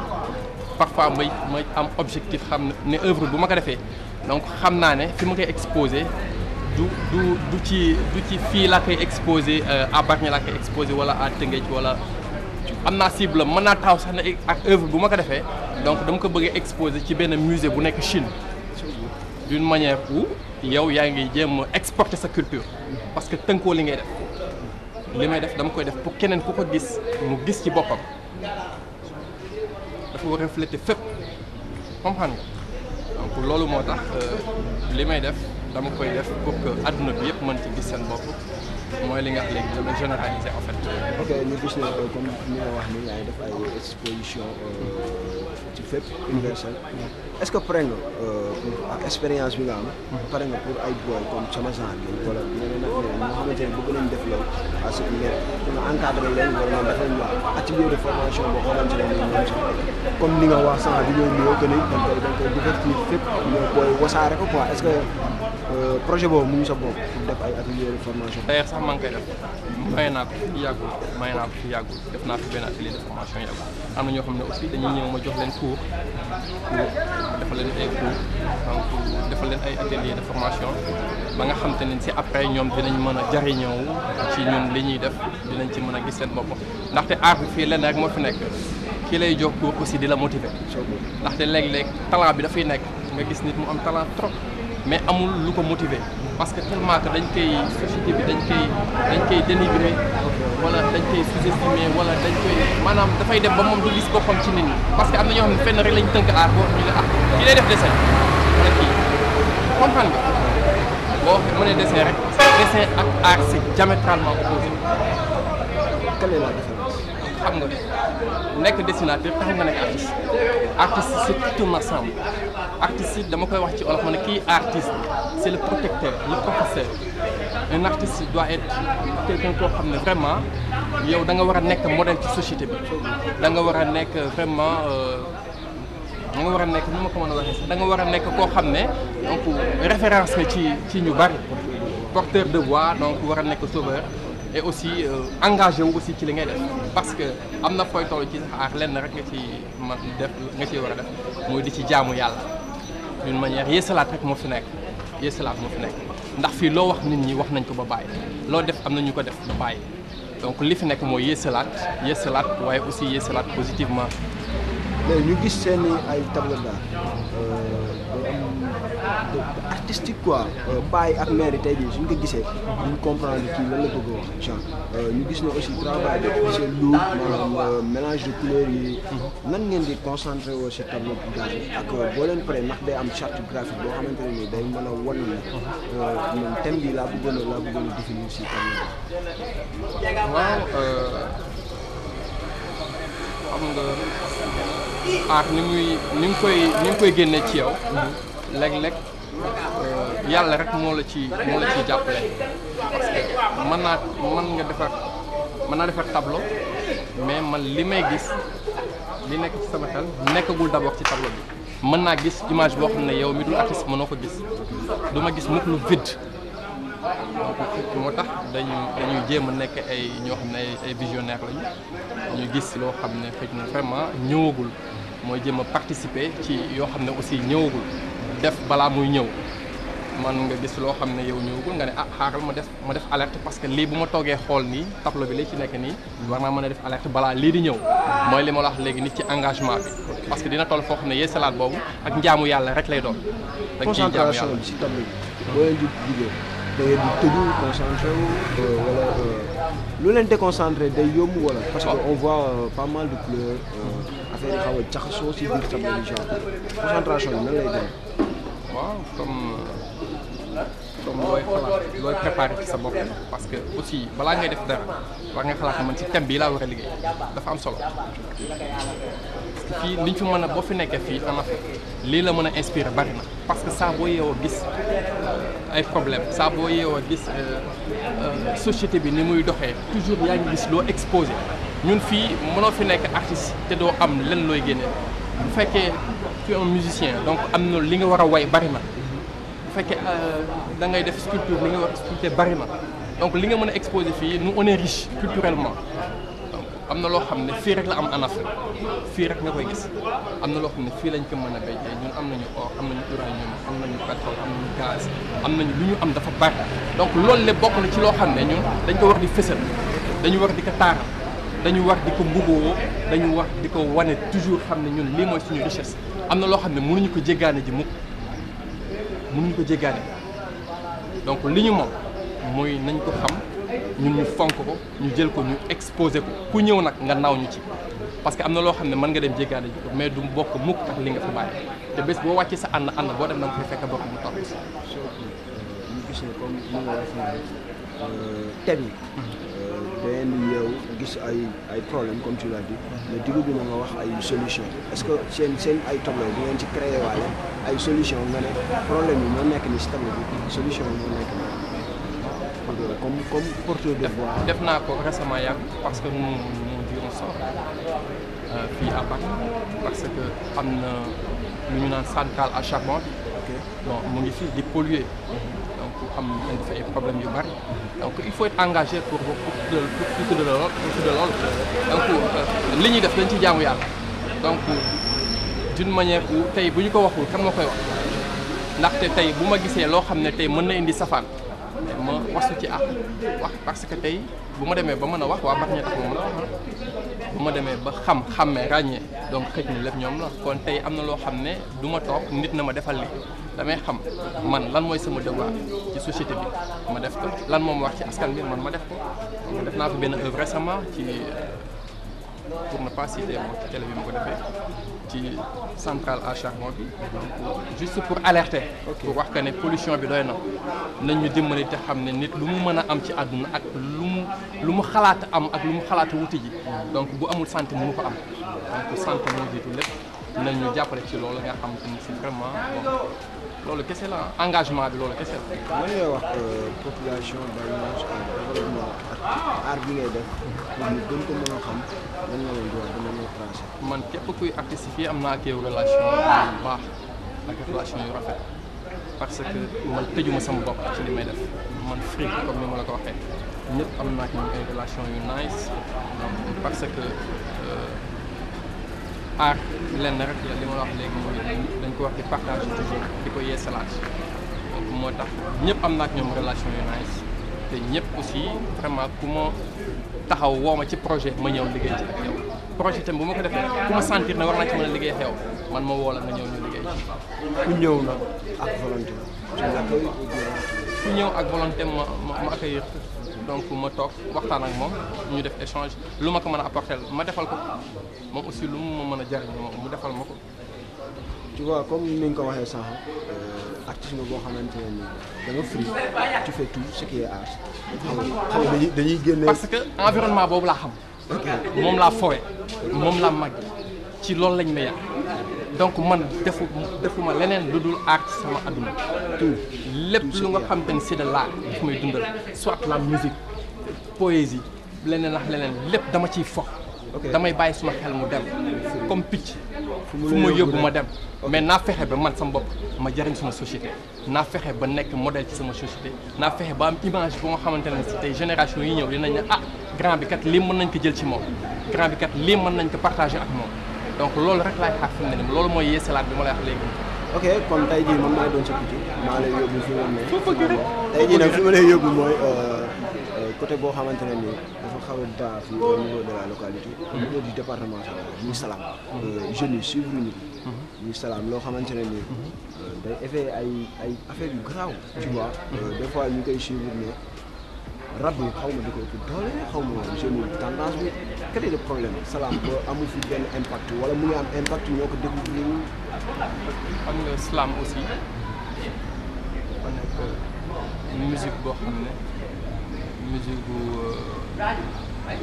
mel ni bon musique comme musique poète quoi waxtaan fi dañuy sant mais aussi ay jeu de mots la ay jeu de mots kese la dafa mel ni couleur bi ngay def tey am na couleur yoo xam ne boo ko utilisé wul doo am li nga bëgg am na mélange yoo xam ne boo ko utilisé wul doo am li nga bëgg donc art dafa bari ay affaires yu codé c'est comme ça Salam bi c'est comme ça ay jeu de mots la comme écrivain bi li muy bind buy bind déjà am na ay mots yoo xam ne dafay def ay jeu de mots ci œuvre bi donc Salam c'est comme ça ay jeu de mots la yoo xam ne daf lay yóbbu gauche yóbbu la droite mais toujours rek nay rime par rapport ak li ngay def mu mel ni benn dissertation booy def parce que dafay am introduction développement ak conclusion donc. ok Salam cible bi ñan la. en fait xam nga ñun suñu musique fii nag xam nga mbalax dafa dominé tax na ñu bari. mais rapport yaa ngi bañ de. rapport ñu ngi bañ. rapport ñu ngi bañ waaye lu ñu mën a wax mooy que production bi ngay gis fii parfois ci mbalax bi xëj na message yu bari ci rappeurs yi nga koy déggee. xëj na lu bari rappeurs aussi ñoo koy dénoncer ñoom aussi ak seen engagement waaye lu ñu mën a wax aussi mooy bu ñu ne Sénégal dañ naan mbalax. mooy suñu rappeurs yi macha allah ñu ngi def seen liggéey comme il faut ñu ngi dénoncer ñu ngi exporter rap bi fu nekk ci àdduna respect donc à tous les rappeurs waaye aussi bu ñu ne Sénégal dañu naan mbalax. moo tax gars yi sax ñuy def ay compilation entre mbalax loolu nag mooy richesse su art. parce que tey bu mbalaxmaan bi ñëwee kii bi ñëw rappeur bi ñëw donc plasticien bi ñëw def ko en image donc slameur bi ñëw traduire que en message donc léegi loolu dafay taaral c'est tout un ensemble mooy li ma la wax léegi nii man nag ci foofu laa toll ci di jàng pour xam exactement art mooy lan njàngat moomu nag c'est pour toujours loolu la ma suma tonton André doon wax art toujours njàngat la da ngay génne sax gis benn xale taalibe mu jàngal la loo xam ne xamoo ko woon ci sa àdduna et tu l'exploites moo tax tu as toujours quelque chose à exposer tu as toujours ton mot à dire. ok dañuy duggaat ci Salam bi nga wax na cible bi dafa ma la ko waxee Salam comme hip hop dafa am ay cible am comme boo ne kër gi am na génération bu mu tënk nga ne Dip am na génération bu mu tënk nga ne Wally Omar Pène Ismaël Lo tu vois am na ñoom ñëpp am nañu ay génération yoo xamante ne ñu tënk mais Salam ban génération la copte en fait c'est une musique boo xam ne fii mën naa wax ne gars yi commencé nañ ko sax di consommer ndax maa ngi gis ay artistes yu bari di ko def donc ku ci mel ni aussi suñu papa docteur Massamba Gueye donc vraiment da nga koy déglu nga xam ne kii li muy def bon art la boo xam ne foo ko yóbbu ci àdduna nit ñi mën nañ ko jariñoo donc bu toogee di wax nga toog di déglu donc dafay jël sa xel ndaxte di nga fexe ba dugg moom ci xelam ci li muy wax comprendre nga donc moo tax Salam am na génération yu bari yoo xam ne ñu ngi koy def te xëj na dañ ko boole ak leneen mën nañ ko boole ak hip hop mën nañ ko boole ak théâtre mën nañ ko boole ak kii nu ak musique mën nañ ko boole ak les arts plastiques ak mën na ànd ak lu bari comme li ñuy def nii donc waxtaan bi nii rek Salam mën na fa juddu na doon kàddu yu teggi ne kàddu yu set sell kàddu yoo xam ne mën na jariñ ñi nga xam ne ñu ngi toog di ñu seetaan. ok man dama gis ne comme Salam bi comme ni nga ko waxee sax c'est des jeux de mots. parce que fii xam nga la mooy suñu problème. mooy que dañu amagul industrie musicale. donc musique bi dafa nekkagul industrie fii. donc du mën a jariñ na artistes ñu bari ñu ngi ciy voyager ñu ngi ciy am mais liñ ci war a gagner dëgg donc amaguñu ko. ok xam nga lan moo tax amaguñu ko. parce que mooy li nga wax léegi nii bu loolu liggéeyul mënoo ko jariñoo tey man bu fekkee sa xam-xam laa bëgg a jël mu wéeru loo def man ma jël copier teg donc au finish man li may def du lu baax. ok man dama gis ne Salam ñi ngay consommer trop mooy comme yéen artistes yi nii da ngeen ko exporter trop comme tey jii nii bàyyiwu leen ko Afrique je dis mais da ngeen koy exporter ci nasaraan si man kon tey jii bu ma neexee ma ne yéen seen cible nasaraan si la parce que yéen yaa ngi may wax sans ay jeux de mots est-ce que yéen da ngeen foog ne ñun comme ñun jeunes yi amuñu bopp pour consommer loolu wala dañoo xamul Salam wala lu tax exportation boobu. non pourtant cible bi du sax nasaraan si xëj na yow yaa gis loolu mais muy Salam les arts lépp nit ñi fii ñu ngi koy jariñoo mais dama lay wax bu njëkkoon da ngay bëgg a nekk artiste sax am na beneen regard bu la société bi di xoole da ngay def sa ay rasta am na fu ñu lay teg comprendre nga donc et puis jugement yi aussi dafa bari woon waaye wuute na ak jamono tey parce que muy nasaraan bi nit ku ñun li ñuy def dafa day wax ak les esprits li ñuy def dafay wax ak ñi nga xam ne dañuy xalaat donc xoolul nit ku ñuul xoolul nit ku weex xoolul kii njool xoolul kii gàtt xoolul sénégalais bi xoolul tubaab bi donc li ñuy def dafa universel benn et aussi loolu mooy def beauté bi loolu mooy def beauté adduna bi parce que le monde réclame donc son vrai visage puis c'est l'amour il faut que ñu boole li ñu am mbëggeel mën a juddu ndax tey mbëggeel dafa juddu démb ci jamono Adama ak Awa la ba tey ñun ñu nekk fi tey mbëggeel fu mu amul rek jàmm amu fa donc mbëggeel nag pour mu am nag il faut que dafa mel ni arc-en-ciel bi romb génne ay 7 couleurs dem traversé la mais bu doon benn couleur la rek beauté bi doo ko gis mais à travers 7 couleurs yi nga mën a gis beauté bi tey jii nga xool la nature la terre la mer les airs l'espace l'univers nga xool lépp tu te dis mais attends lii dafa rafet xëj na bu doon benn rek nga gis doo gis taarab mais nga gis lépp yàlla wàccel wan la asamaan jox la suuf wan la àll bi ba pare teg ci muy taw nga gis mu ni mu rafetee mais en fait da ngay xam ne ñun leneen mënu fi am lu dul ñu bëggante leneen mënu fi am lu dul jàmm donc moo tax aussi damay insister ci loolu toujours di ko wax donc nañuy xeex ci jàmm ñu yëkkatindoo ci jàmm di tegandoo ci jàmm ñu bokk ndab di tubbandoo te mën di partager bi yëpp. ok ñu koy sentir sa ay kàddu sax. que ni booy wax si aar ngay kontaan ni free nice. xam nga lan moo tax parce que parfois damay am problème damay toog ma ne man bu ma defaloon aar lan lay doon. c'est vrai daf may def problème parce que aar dafa lu bari ci moom laa ko jàngee.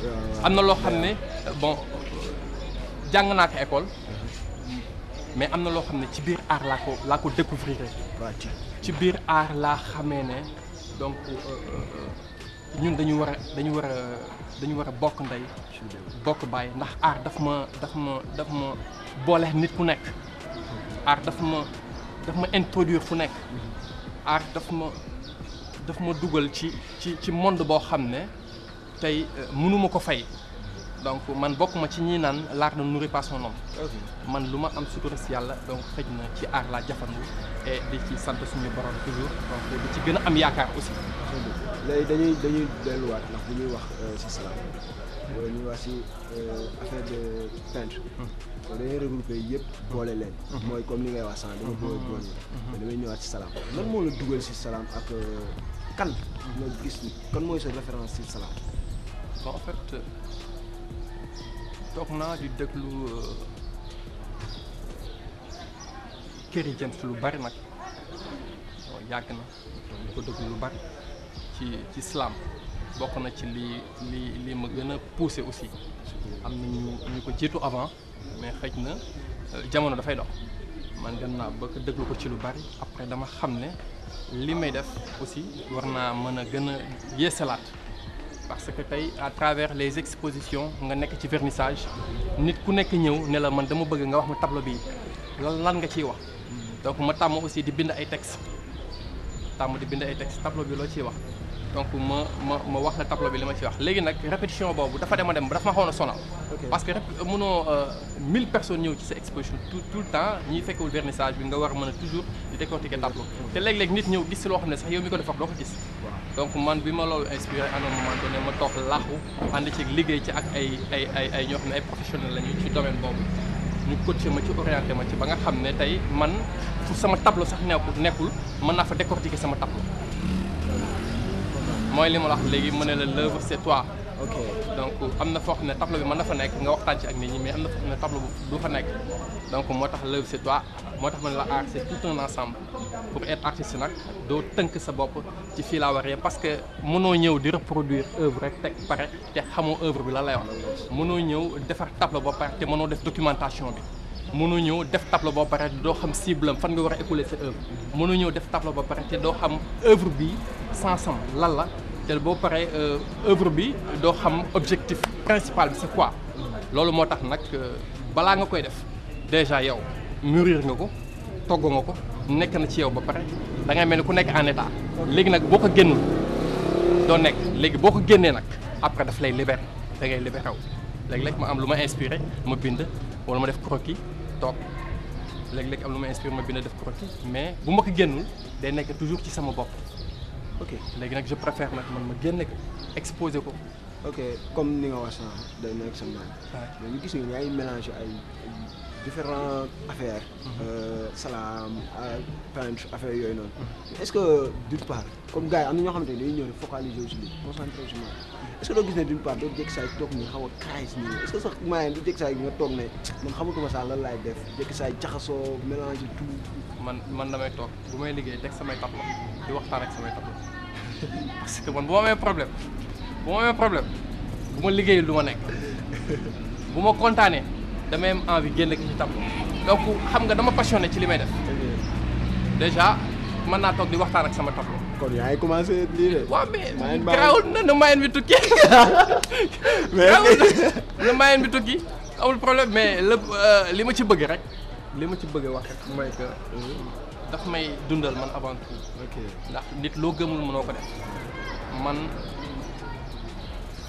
li ma gëm depuis dama nekk xale ba léegi ni ci loolu laa nekk muy art te aussi art changé lu bari ci sama life donc changé lu bari ci sama dund et aussi ñaan naa yàlla aussi continuer ci pour toujours xëj na nag di nga nekk ci yoon ci carrière dem ba ci kanam mu tijji la yeneen bunt mais bunt yooyu yëpp bul fàtte mukk roots bi bul fàtte mukk donc racine bi bul fàtte ne mukk art moo la ko jox bul fàtte ne mukk fa nga jógee c'est de l'art parce que mosoo wàcc yoon waaye dina la tijjil ay fenêtre ndax dina la booleeg nit ku nekk dina la dugal fu nekk dina la andil xameel ci ku nekk loolu moo tax aussi donc du ñu tënk suñu bopp fenn rek toog fa defar sa tableau am problème mu écoulé ko defar sa tableau am problème mu donc jaay ko defar sa tableau donc te mënoo ko waaw ñu gis ne def documentation Mandela c'est un gars modeste quoi parce que ñun bu ñuy dox ci mbedd wala ñu jóge suñu gaar yi Mandela oto la mais dañuy ñëw job bay oññeekuwaat sax ñu gis ne yaa ngi traîner ci mbedd bi di coacher booy yi lan ngay conseiller booy di leen coacher à tout temps. waaw xam nga tey jii man dafa am ci environnement bu ma yoroo damay dem ci sama ay grand ñu may coacher ci lu bari di ma dimbali ci lu bari fii ndimbal yàlla moo fi nekk waaye ci nit la ko yàlla di jaar léegi nag nit da ngay fii leneen saxu fi loo fi am boo génnee gis ku la ko ëppal loo fi xam wax naa ko léegi boo génnee nit wax la lu la jaaxal donc lenn rek moo fi nekk muy ñu fàttaliku ne bés dina ñëw ñu jël ñu ñun ñëpp laxas ñu jël ñu denc ñu ci sëkk yi te bés booba lenn rek moo lay yóbbu fa nga njort àgg muy aljana lenn rek moo la fay yóbbu muy sa ay jëf yu baax donc tey bu la àdduna soppi bu la jamono tax a soppi jikko donc même le prophète bi ñu koy tagg ci jikkoom lañ ko taggee donc nañu rafetal jikko yi et aussi ñuy partager le peu qu'on a ñu mën di dimbali ak di dimbalinte ndaxte yow bu fekkee da ngay judd pour sa bopp rek gis nga ñi matal ñëpp dem nañ de ñu ngi bar sàkk ñun ñi fi des dañu war a toog xalaat lan moo tax ñu des fi ku ci nekk am na mission bu la fi desee et mission boobu lenn rek moo koy mën a taaral muy ay jëf yu rafet donc modestie bi ngay wax noonu xëy na yow yaa ma gën a modeste yow mi ko tudd man amuma lu dul suma ay rakk amuma lu dul ñu ci mbedd bi léeg-léeg damay gis taalibe ci mbedd mi gis ko ci condition yoo xam ne man ma nekk à sa place man waroon naa mën a nekk taxaw ci mbedd bi di yolwaat jommul sama doom mu taxaw ci mbedd di yolwaat ñaanuma yàlla bés ma am doom mu toog di yol mais yàlla moo xam ne muy tracé dund doomu aadama yàlla du la bind ne la yow Alba nii ak nii ak nii ak nii yow ci sa bopp yow yaay bëgg a xam yàlla programmé na la 40 jours ba nga amee 40 jours ci sa biiru yaay yow loo war a am ci sa àdduna donc tey jii am na loo xam ne mën nga ko bëgg a xam mais daf lay umpa ndaxte ñun xamuñu liy ñëw junne rek ñoo xam liy ñëw ñun liy weesu ñun lu bari mën nañ ci fàttaliku donc lu fi waay mën a am ak loo mën a doon muy succès muy tur muy xaalis muy matériel man yooyu dem gëmuma ko man sama richesse xam nga lan la dërëm bi ma yor ma bokk ak ñëw di doole man loolu laa gëm ci àdduna et puis noonu laay continuer dundee pour toujours. dama lay laaj parti sa localité sa fierté sa lieu natal yow lan nga gis ne artistiquement ou même beneen domaine nga gis ne lii bu ñu ko defee ko dina développé gën a développé quoi. waaye en fait bon xam nga en fait nit ku nekk da ngay waslu sa ax ci sa dëkkuwaay ak sa dëkk parce que tey jii nit amoo lu dul fa nga juddoo te man meññeefu Bargny laa donc te dama ciy bay sama waar Bargny te du ma taaye mu di ko def damay œuvre toujours ci développement local en fait am nañ sax association boo xam ne mu ngi tudd La Clé du Bonheur ADESCO action pour le développement social et culturel donc buy def ci social lu bari fii ci dëkk bi aussi nekk en partenariat ak des associations yoo xam ne yu basé wu vraiment fii au Sénégal et à l'étranger yu si mel ni que association Marie-Rose Sagna donc nekk depuis Suisse ba pare aussi ñu nekk ay ndaw yoo xam ne tey jii dañu war a impliqué wu ci biir instance de décision yi bon waruñu toog rek ñu ñuy guider di ñu wax ne nii la ak ne la di ñu womat parce que tey jii suñu politique c'est le développement local am na loo xamante ne ni tey jii ñun mën nañ fa taxaw te duñ ci xaar le maire am na loo xam ne ñun mën nañ ko def te duñ ci xaar un politicien am na loo xam ne ñun suñu devoir la dañ koy def parce que ay citoyens dëkk bi lañu fii lañu moom fii lañu dëkk te lu ñu am aussi bari na de ce fait du ñu toog ne cell rek di seetaan lu ñëw ñu teg ko suñu ndodd donc man sama art dama engagé wu ci li may def même tey bu ma gisee ne gars yi li ñuy def ànduma ci damay taxaw opposé wu ci ne ànduma ci parce que mën naa wax ak yenn génération mën naa wax ak ñoom te aussi bu ñu fàtte ne ñun dañuy jël suñuy carte aussi ñu voté teg fi ay nit donc ñoom aussi bu fekkee dañuy def lu baax ñun ñu encouragé leen xam leen ne yéen a ngi ci yoon bu baax bu fekkee faay dafa nar a am ñu tegaat leen ci raay donc loolu mooy suñu devoir en tant que citoyen donc dañuy xeex ci lépp loo xam ne day noot suñu askan lépp loo xam ne day gaañ suñu askan donc man boog personnellement man Mandela lépp lu ma gis loo xam ne dafa safaanoo ak li waa Bargny bëgg ma teg ci suma tànk du ma xaar mukk nit interpellé ma ci ok sànq yaa ngi fiy wax benn association base bi Bargny la ak nan la ñuy def de intégré boobu association comme c'est pour développer waaye association bi donc pour développer ci donc am na ay numéro téléphone 177 194 79 94 mën nga contacter Noël Isidore Mbengue donc mi nga xam ne c'est un frère ñu ngi liggéey ci projet yu bari aussi mu nekk manager aussi ci projet yu bari su mën nga ko contacter donc mu waxtaan ak yow ci lépp loo xam ne loo bëgg la ci association bi on est ouvert à tout le monde base bi c'est ici à Bargny donc ak résidence Paradis bu nekk à Toubab Dialaw donc résidence boobu fa la ñuy defee suñu lépp donc ñu ngi ay projets yoo xam ne aussi du fenn fudul pour waa Sénégal te lépp lu ñuy def aussi ñaan nañu yàlla tàmbale ko fa ñu soxe ko muy suñu dëkk di Bargny. ok léegi association bi yéen ñu ngeen ci bëgg a gis mag ndaw wala xale góor jigéen. waaw bàyyiwuñu kenn. bàyyiwuñu intégré rek. waaw na ñëw ci numéro bi nga. véhiculé waaw ci numéro bi. mu ñëw intégré ci association bi. on est ouvert à tout le monde ba pare donc politique daal lañ fa bëggul. c'est apolitique. c'est apolitique. ok waaw association bi donc c'est apolitique. lépp mais loo bu xam fekkee ne tey jii nii politiciens yi def nañ loo xamante ne nii ça vous touche. maanaam ça touche à la population ça touche à la localité parce que moom ngeen bëgg a développer. da ngeen di ñëw engagé wu ak seen ay propositions ak seen ay arguments yi voilà. waaw effectivement xam nga politique moom li ma koy wax toujours casquette la ci nit ki. léeg-léeg nit ki simi casquette am donc ñëw wax ak yow doo gis ne kii un politicien la donc mën na la gën a nekk sax citoyen dëkk bi donc mën na la gën a mën a œuvre ci social bi nga nekk moo tax donc mën na la ñun tijjil nañu buntu ñëpp donc képp koo xam da nga sol casquette politique ñëw pour la politique politicienne donc ñun mën nga ñu amal képp koo xam ne vraiment da nga bëgg a ñëw pour se defar politique donc ci développement local donc ñun ñu xaar la ñun loolu mooy suñu politique. peut-être Mandela xam nañ fi la ñuy yemal émission bi genre tu vois xam nga bu ñu la toppee ak bëggoon nañu sax nga may ñu benn genre salaam parce que day baax ci booy xam nga tu vois mais avant loolu dama lay bàyyi nga lancer benn message. montré ci lépp. li nga bëgg a wax. ci population bi ci sa li ngay def même ci association bi parce que association boobu dama gis ne gars yi dañu ci war a ñëw engagé parce que loo xamante ne nii day développé la il suffit que nga yëg ko rek en tant que jeune nga yëg ko en tant que koo xamante ne nii tu as de la volonté pour développer nga war a ñëw intégré xam nga genre comme numéro bi ñu jàllale sànq genre te ku jaar si man sax man à partir de tey laay intégré te ku jaar si man sax dinaa teg dans la bonne voie nga intégré parce que ñun tam suñu localité la ñu avant tout suñu dëkk la ñu xam nga léegi dama lay bàyyi d'un trait nga wax de manière générale tout ce que tu veux dire tu vois nga lancer waale message dans la localité du développement sensibilisation salubrité tout bon merci ci invitation bi d'abord man maa ngi rafetlu seen liggéey parce que yéen da ngeen nekk ay jeunes yoo xam ne yàgg naa di suivre li ngeen di def donc équipe bi yëpp maa ngi leen di rafetlu seen liggéey donc di leen encourager bu baax xëy na yoon bi sori na mais incha allah yàlla dina gën a defar affaire yi. incha allah waaw bu ne yàlla suñu boppam li may tëjee nag mooy que ñun ñëpp nañu bëggante nañu xeex ngir suñu intérêt général. nañu xeex ngir lépp loo xam ne suñu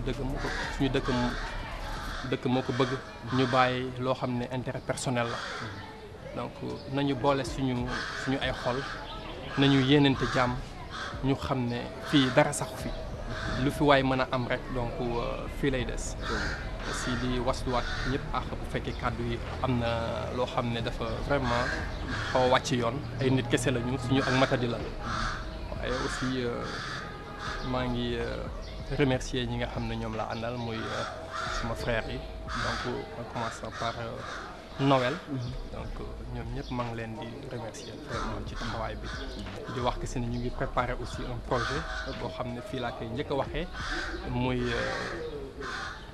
nouveau monde waaye dafa mel ni ñu génn ci lëndëm dugg ci lumière dafa mel ni ñu éradiquer le mal pour exposer le bien dafa mel ni donc ñu dindi lépp loo xam ne vraiment lu doon yàq la ci suñu yoon pour teg lu baax ci yoon bi donc ñu yaatal ko tijji ko di ci xaar képp koo xam ne mën nga ci apporter sa pierre donc à l'édifice képp koo xam ne mën nga ci apporter sa touche ñu nga ciy xaar ñun tijji nañu bunte ñëpp donc nouveau monde di préparer un projet boo xam ne fii laa ko njëkk a tuddee donc di ko lancer aussi presque képp koo xam ne donc vraiment am nga ci liggéey boo ci war a def.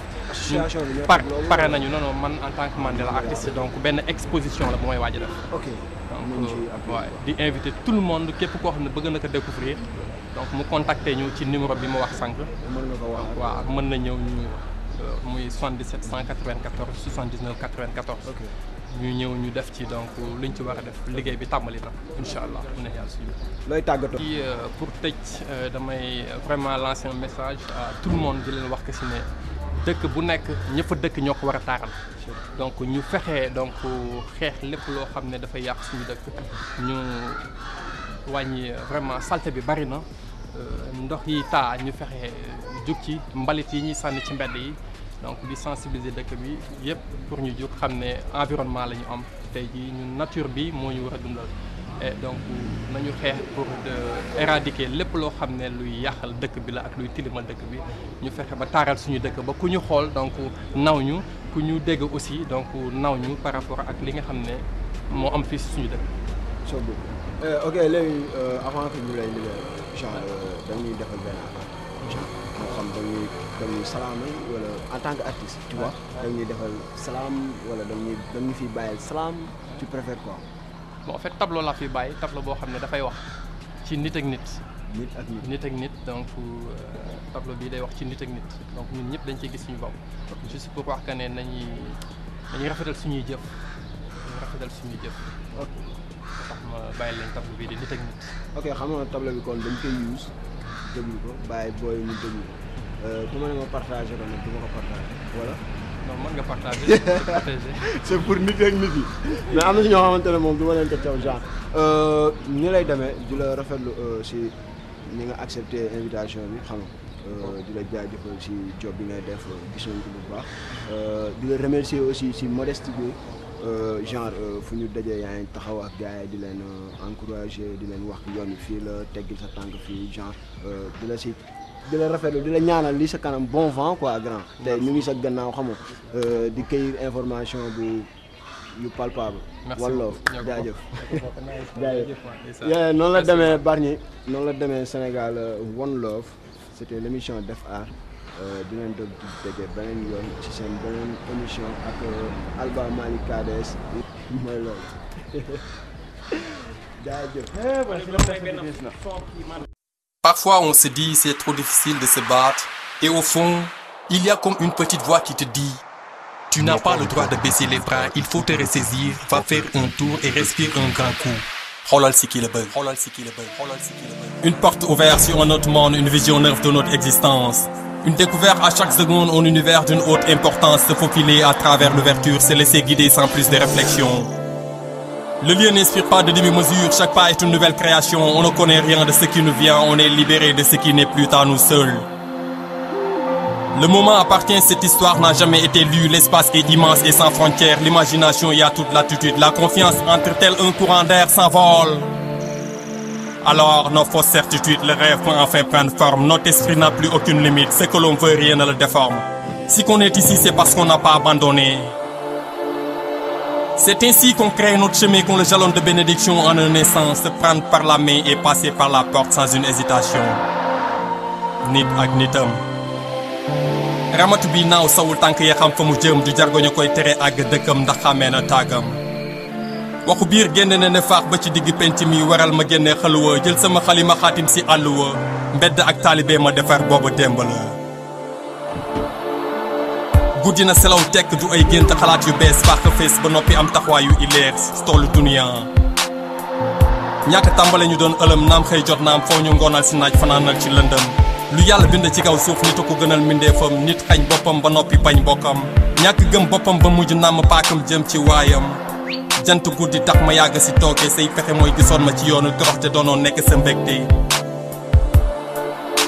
ubbil sa ruux nafaral sa xel lab sa xol ngir ki la bind si cër yu mat jàngatum àdduna weesu na dara yu kawe ak lijaas yu bare waaye fexeel firale ci mbedd bokk na ci weesu koy dund te xam lu tax nga gane ci dunia li ñu wuutale du leen lu dul gis-gis yu waroo fexeel jëmmal nit ki yàlla màggal Bamba doy na firndeel ak mbooloo ma koy màggal nit nitee nit ak nitam nitu suuf nitu ngelaw nitu asamaan nga tàmmu nitu safara waaye jëmm ji lay bind bataaxal mujj doon nitu ndox lay mën a saafara àdduna la gëlëmal samay kàddoo lay sëlëm ndax bët buur sul toj te lu waay rendi sa loxo lay naaj si zaahir ak ci baatin li yàlla nama ci jaamam nit du ko xaatim gisaane du ko listixaar ndax day jaa nga toog di xaar lay taayu ñax mbootaayam ñett xamul waaye ñaar xam na tënkal sa bopp ci jëf ak wax lu rafet ngir sag mujj daraja fa mu nekk mbuba àggu fa set fa mu àgg ndox àggu fa mucc fa mu àgg gàllaaj àggu fa te lu waay di gënee moroomam buy sangu du ko simi maanduwul te rafetal sa jikko bañ di tuumaal lu yàlla def du teñ moo waral nangu jël cëru bañ